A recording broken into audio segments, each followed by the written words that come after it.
Hello everyone, and thank you for attending today's webinar, Defining a Full-Service ADME Data Package, Mass Balance, Quantitative Whole Body Autoradiography, Metabolite Profiling, and Metabolite Identification. I'm Naomi Baba, Client Relationship Manager at Bioanalysis Zone, and I'll be your host for today's event. Before I introduce you to our speakers, I'd like to quickly cover a few housekeeping items. All the widgets are resizable and movable, so feel free to move them around to get the most out of your desktop space. You can expand your slide area or maximize it to full screen by clicking on the arrows in the top right-hand corner. Please let us know your thoughts on today's webinar by tweeting us at @BioanalysisZone or by using the hashtag BZWebinars, or simply share today's webinar with your friends and colleagues using the Share This widget on your screen.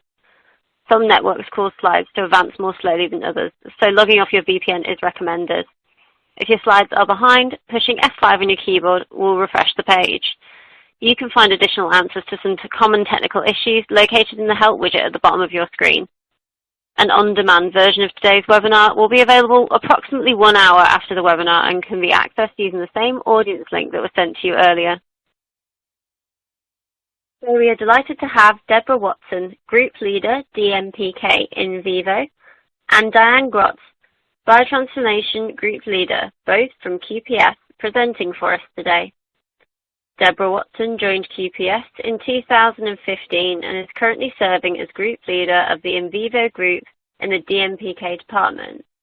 In this position, Deb serves as Manager of the in vivo group, which is responsible for all rat and mouse dosing, sample collection, and analysis for all non-radio-labeled pharmacokinetic excretion and radio-labeled mass balance pharmacokinetics, whole body autoradiography, and micro-autoradiography studies performed in DMPK. Deb received her BA in psychology and her PhD in psychology, behavioral neuroscience from the University of Delaware. Prior to joining QPS, Deb held postdoctoral fellow position at the University of Texas at Austin. Diane Grotz joined QPS in 2018 and is currently serving as Biotransformation Group Leader in the DMPK department. In this position, Diane serves as Manager of the Biotransformation Group, which performs metabolite profiling for in vitro and preclinical and clinical in vivo studies. Prior to joining QPS, Diane focused on metabolite profiling as an Associate Principal Scientist at Merck and as a Senior Scientist at Schering-Plough, supporting multiple therapeutic areas, also serving as a Principal Investigator for Discovery Therapeutic Teams, including responsibility for DMPK research. Diane received her bachelor's degree in chemistry from Rutgers University in New Jersey.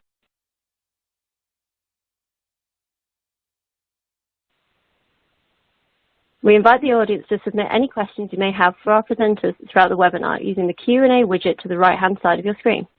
These will be followed up offline after the webinar is finished. Thank you again for joining us today, everyone. I'll now hand over to Deborah and Diane to start today's presentation. Hello, my name is Deb Watson, and my colleague Diane Grotz and I look forward to highlighting the services we offer in DMPK at QPS. Today we will describe a complete radio-labeled data package that will fully support regulatory-ready radio-labeled absorption, distribution, metabolism, and excretion ADME studies, which typically include mass balance, excretion, quantitative whole-body autoradiography, metabolite profiling, and identification studies. For the first half of the webinar, we will focus on the in vivo portion of our radio-labeled study package offered at QPS. In the next slide, I will describe about the many services offered by the DMPK department at QPS. Animal and human studies that determine ADME characteristics of drug candidates are an integral part of the drug metabolism and pharmacokinetics services provided by DMPK. Our DMPK group manages drug development programs from discovery and candidate selection studies, but also investigational new drug, IND, application, through new drug NDA stages. As you can see in this extensive list, QPS can provide a whole range of study types to support your needs. Today's webinar will focus primarily on radio-labeled studies, including mass balance and biliary excretion, comprehensive biotransformation, and quantitative whole-body autoradiography studies. But these same techniques are also applicable to placental and lactal transfer distribution studies. In the next slide, I will compare the mass balance and biliary excretion studies offered by QPS. QPS offers 3 types of mass balance and biliary excretion studies. Our plastic metabolism cages are illustrated in the left and middle photographs, and our glass metabolism cages are shown on the right. At present, QPS has at least 50 plastic metabolism cages and about 6 glass metabolism cages. In the leftmost picture, you can see a Sprague-Dawley albino rat individually housed in the central chamber of the metabolism cage. The cage apparatus is designed to separate the liquid urine from the solid feces into separate collection tubes. Samples are collected on dry ice as seen in the photograph just beneath the cages. Animals in this experiment are typically intact rats or mice without surgical modification. The setup shown in the center photograph is nearly identical to the mass balance setup in the left for collection of urine and feces, with one very important exception. On the top of the metabolism cage rack are 4 infusion pumps in red that are used to infuse a solution of sodium turcolate that replenishes lost bile salts during sample collection. Rats in this experiment have undergone bile duct cannulation surgery, which contain a recirculating loop that is open to allow the collection of bile, which is separate from the reinfused sodium turcolate. Finally, our glass metabolism cages are shown on the right. Urine and feces are collected from rats that are individually housed in the central chamber. The major difference between the plastic and glass cages is that the glass system is closed and sealed, and air will enter through the top of the chamber via a vacuum pump. The circulating air, including the animal's expired air, will exit the chamber and bubble through the 2 columns, where the expired 14CO2 gas will be trapped in the trapping solutions. In the next slide, I will describe the different kinds of questions we can answer using a combined mass balance, PK, QWBA, and metabolite ID study. What are the primary objectives of a combined study? The primary objectives are to characterize the rate and extent of excretion of total radioactivity in urine, feces, and bile, to characterize the pharmacokinetics of total radioactivity in plasma, to characterize the blood, plasma, tissue, and organ distribution of total radioactivity, to provide an estimation of human radiation dosimetry, and this can be done in both male and female, to identify, profile, and semi-quantitate the parent test article and its metabolites in plasma, urine, bile, and feces. The secondary objectives are to determine the presence of enterohepatic recirculation, to determine the presence of intestinal efflux, to estimate the total dose absorbed after an oral dose. In the next slide, I will describe the study design used for our radio-labeled studies at QPS.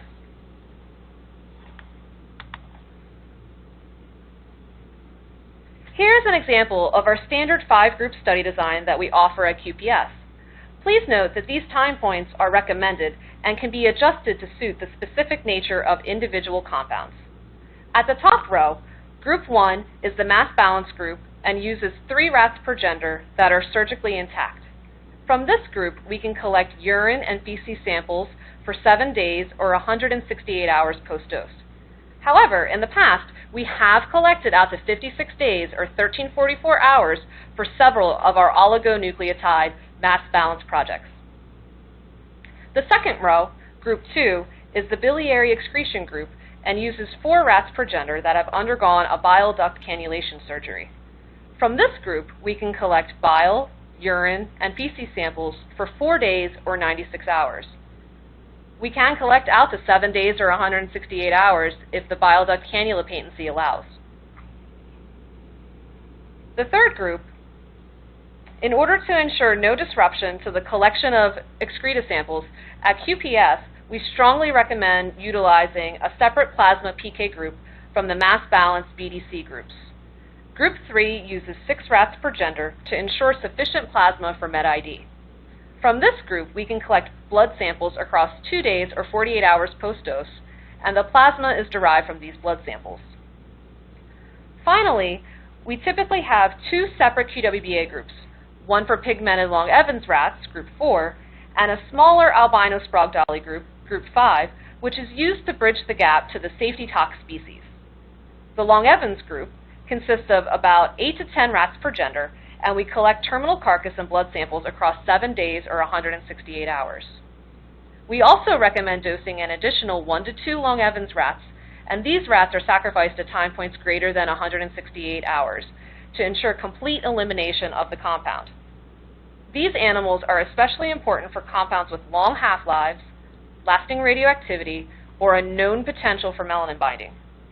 The tissue concentration data obtained from this group is used to generate a human dosimetry estimation, which is necessary prior to initiation of a human AME study. Finally, the bottom row, the SD group, consists of 3 to 4 rats per gender, and we collect a terminal carcass and blood sample across 7 days or 168 hours post-dose. In the next slide, I will cover some of the technical procedures used for QWBA at QPS. First, animals are dosed with a radio-labeled compound, typically tritium or 14C in most of our studies, and a terminal blood sample is collected prior to euthanasia by freezing the carcass in a hexane dry ice bath at the scheduled time points. Next, the carcass is embedded in a matrix of carboxymethylcellulose, and cryosections are taken at approximately 40 microns, obtained at several levels throughout the carcass.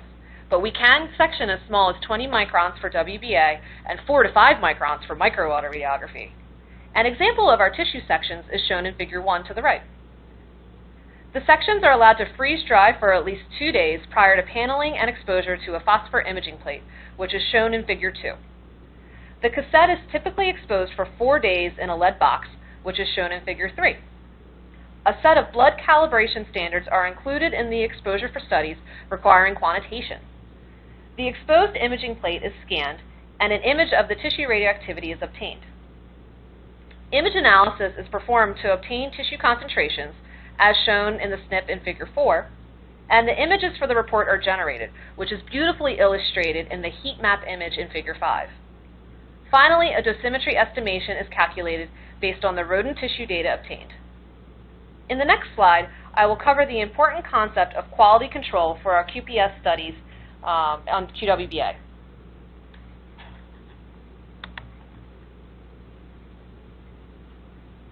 Whole body tissue sections are collected manually by different people, and section thickness can vary during collection.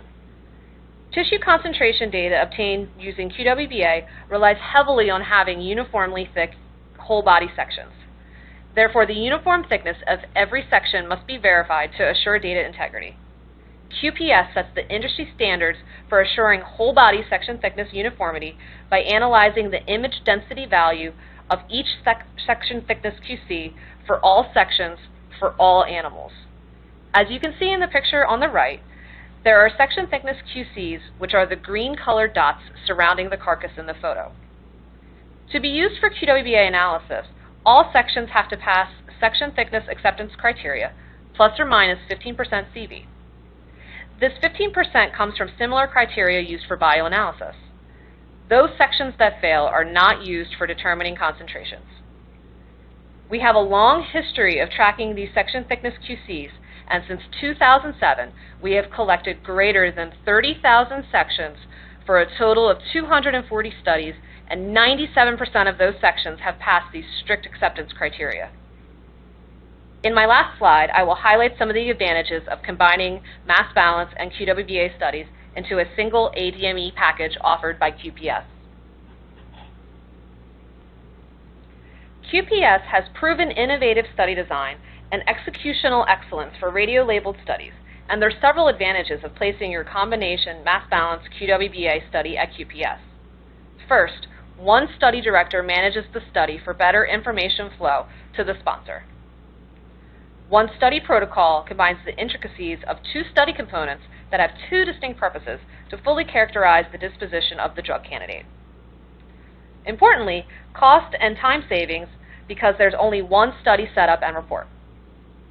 Also helps to save radiolabeled material and avoid possible degradation and repurification using material in a timely manner that utilizes one formulation and one dose assay. Finally, the timely availability of both types of data facilitates interpretations and conclusions.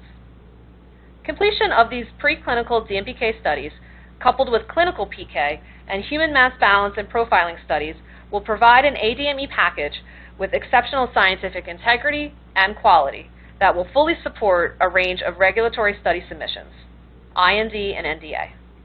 Our subject matter experts will provide the consulting necessary to develop your program, helping to alleviate and address common ADME issues as they arise.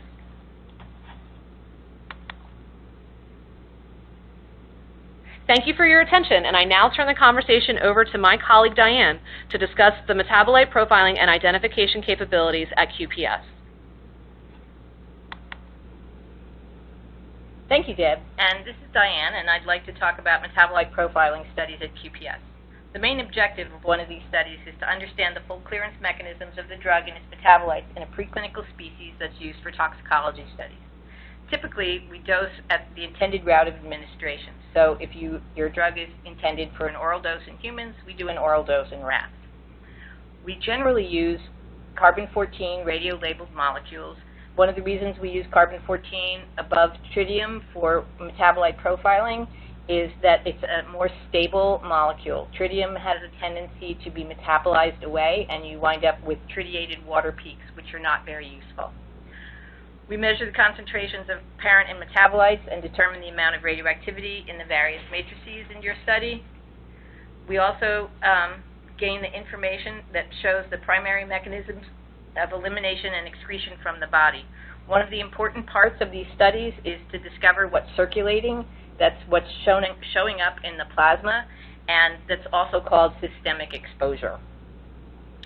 If you have prior med-ID studies, radio-labeled in vitro studies, cold, in vivo, or in vitro studies, we will look at those reports and base our studies and our analysis on those reports. And we can confirm whatever you have seen before. And all of these data are used to determine if the metabolites observed in later human studies are covered in the preclinical species. What you really want is for whatever is observed in human to have already been observed in rats.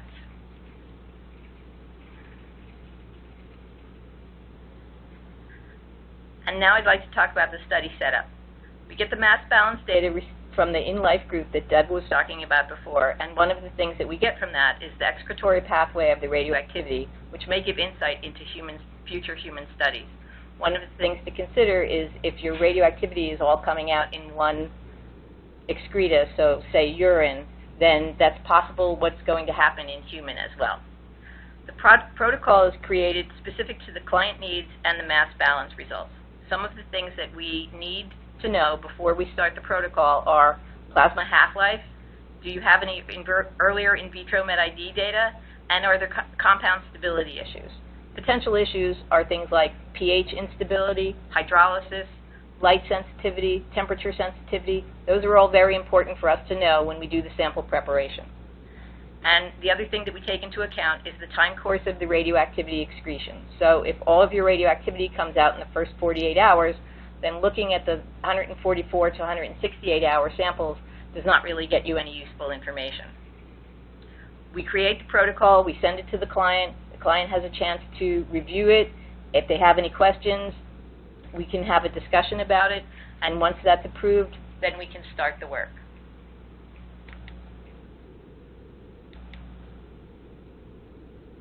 Once the samples are received, which we get at -70 degrees, those are stored at -70 until we do the analysis. Sample stability is very important for this type of study, and it's evaluated as the study progresses. Some of the things that we look for are stability over the processing time, which can be 4 to 6 hours on the benchtop or on wet ice, a freeze-thaw state. So what we do is we thaw the samples, we analyze the samples, then we put them back in the freezer. We may need to take them out again. So we want to make sure that the second time or the third time that we take them out, that they're still the same as they were the first time. We also look at overnight and the autosampler stability. The autosamplers are kept at 4 degrees C, so those are fairly good, but we want to make sure that stable over that time. And the stability of the radio profile is evaluated. So it's not just the parent that we're looking at. We're looking at the entire radio profile, so parent and metabolite. We have two kinds of samples that we do, profiling and radio quantitation. Profiling samples cover minimally 85% of the radioactivity in each matrix. The samples are pooled across animals and time points, so you get one representative sample per matrix, per group, per sex. So if you have a bile duct cannulated group and you have an intact animal group, then what you get is one urine sample for the bile duct cannulated group and one urine sample for the intact group. The profiling samples are really where the bulk of the work for metabolite profiling happens. So the actual method development happens on those samples. The sample preparation is all done and tested on those samples, and we do the identification on those samples as well. Then we get to the radio quantitation samples, which are pooled across subjects at each time point. So in the table to your right, there's a radio quantitation of urine samples, and what you will see is, although those samples were collected out to 168 hours, the table actually only shows 48 to 72 hours because that's where the majority of the radioactivity was. And what you will see in that table, if you look at the left-hand column, is the individual components, metabolite 1 through 8, and the parent is at the bottom. And to the right of the table, you see the total percent of dose by component, and at the bottom you also see the total percent of dose that was excreted in urine over that time period.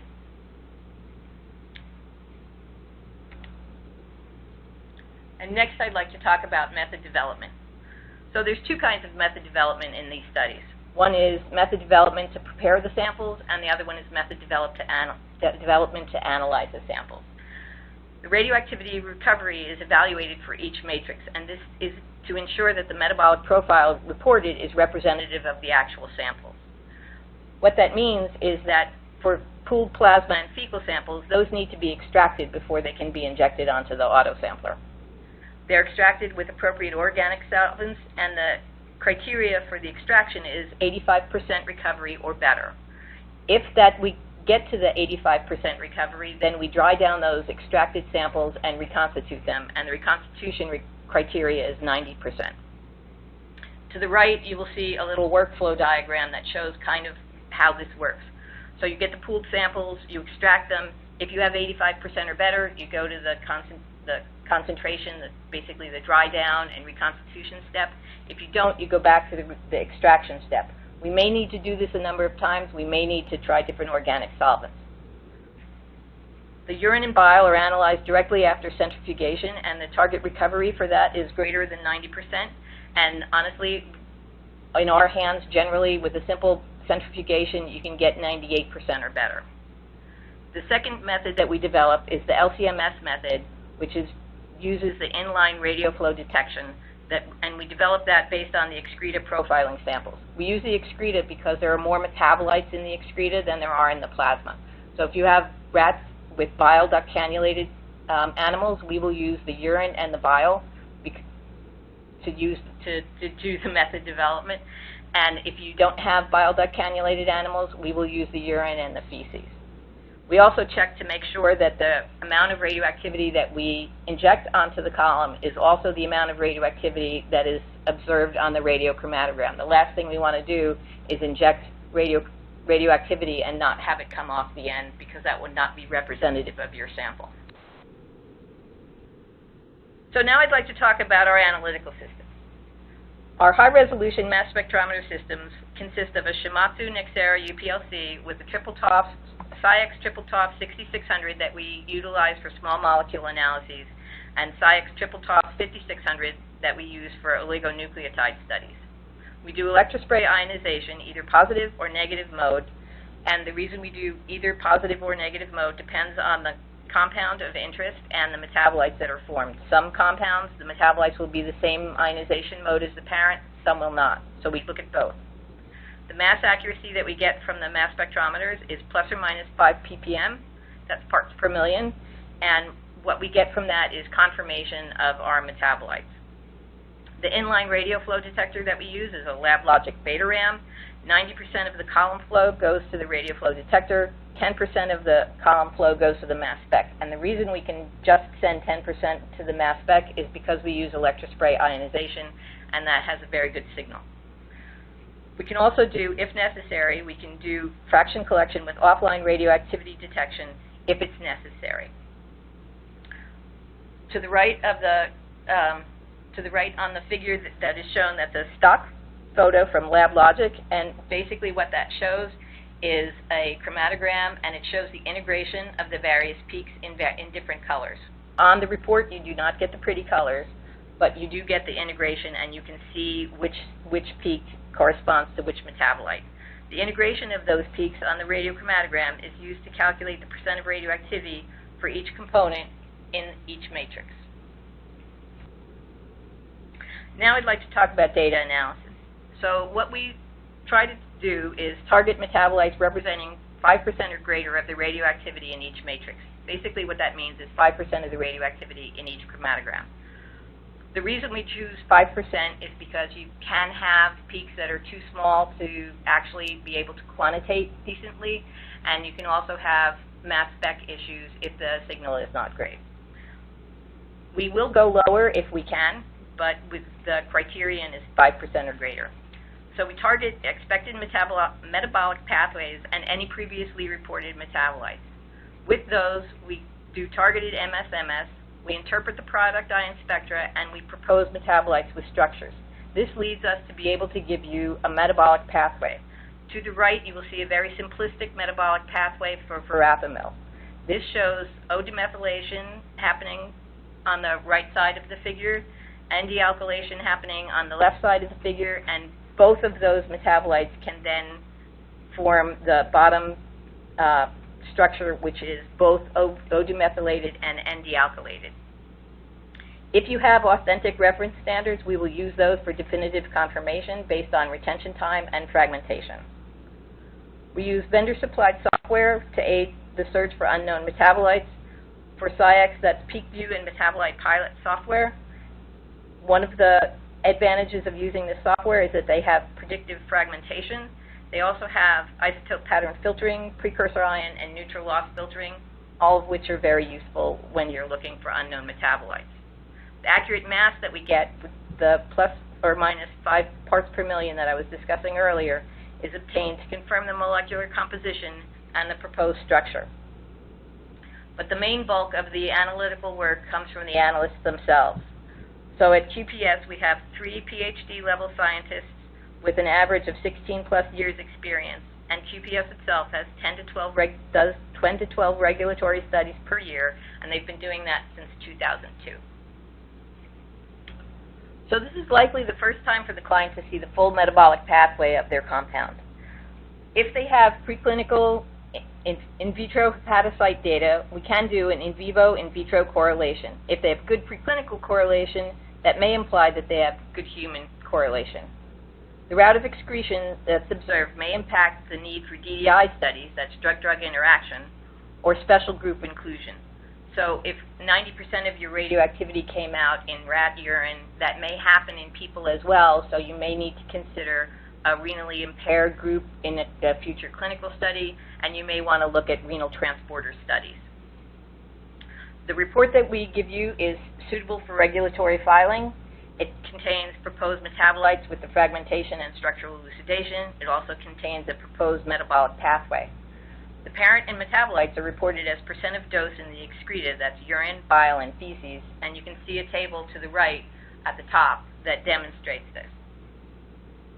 The parent and metabolites in plasma are reported as microgram equivalents per gram, and the components are also reported as percent of AUC, which is also known as percent drug-related material, or the systemic exposure. And you can see in the bottom table an example of the kind of report that you would get from that. So Deb and I would like to thank you for your attention, and we hope that you've gained some new insight into the advantage of a full-service radio-labeled ADME data package for your preclinical species. Some of the takeaways that we would like you to get from this presentation are that excretion pathways of parent and metabolites in a preclinical species may correlate to excretion pathways observed in human, and that may impact decisions on potential DDI or special group inclusions. The QWBA tissue distribution data allows for dosimetry to predict the exposure of drug in future human mass balance studies, also known as HAME.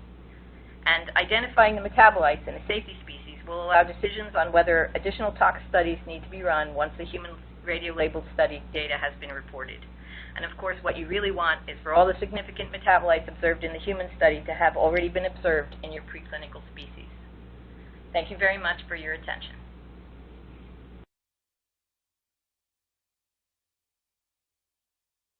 Thank you for that very insightful presentation. I hope our audience found it of great interest and value. If you do have any questions for our presenters, please submit them to webinars@bioanalysis-zone.com. I would like to once again thank our wonderful presenters, Deborah and Diane, as well as you, our listeners, for your time. If you would like to let us know your thoughts on today's webinar, please feel free to complete our feedback survey or tweet us at Bioanalysis Zone. Don't forget to visit Bioanalysis Zone at www.bioanalysis-zone.com for more webinars. Thank you again for attending, and goodbye.